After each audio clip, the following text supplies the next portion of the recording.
My Boeta en Sissa, goeienaand en wees gegroet in die wonderlike naam van Jesus op hierdie geseënde donderdag aand en baie dankie dat ek die voorreg het om 'n oomblik van julle tyd te neem om vir julle 'n gebed te kan bid vir vanaand.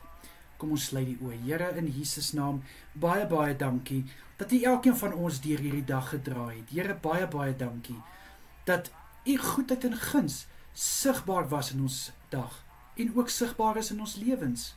Nou, Vader, baie dankie vir alles wat ons kon uitrig, vir alles wat ons kon doen. Dankie, liewe Here, dat U so goed is vir ons, Here. Regtig, Vader, ons verdien nie wat ons alles van U kry nie, maar nog steeds het U ons so lief. En daarvoor loof en prys ons U. Vader, ek bid dat U asseblief vir elke Boeta en Sissa vanaand met 'n soete nagrus sal seën. Ek bid dat hulle goeie rus sal inkry, Vader, dat hulle goed sal uitrus na hierdie dag.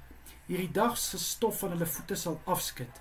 Ek bid, liewe Here, dat niks hulle nagrus gaan kom steur vanaand nie. Ek bid in Jesus naam om elkeen se nagrus te vul met kalmte en rustigheid. Asseblief, liewe Vader. Here, ek plaas elkeen onder die wakende hand vanaand. Ek bid dat U elkeen sal beskerm en veilig hou tydens hulle slaap. Asseblief, Here. Vader, dan kom bid ek vanaand vir elke persoon wat hierdie week 'n operasie gehad het, Here. Vader, ek bid dat elke operasie 'n sukses was. Ek bid, liewe Here, dat elke dokter gevul was met die wysheid en die insig om die regte prosedure uit te voer.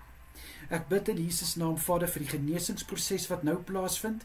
Ek bid, Here, om met die magtige hand elke behandeling en elke medikasie aan te raak, Here, sodat dit nie as gevolg van aardse wetenskaplikes of aardse kennis uitgevoer is om hierdie mense te genees nie, maar uit die hemel. Goddelike wysheid, liewe Here, uit die hand van Jesus, dat genesing sal plaasvind. Asseblief, liewe Here. Vader, ek bid dat hulle sal kan getuig van Jesus se goedheid. Asseblief, Here, in Jesus Christus naam is dit my gebed vanaand. Amen en amen.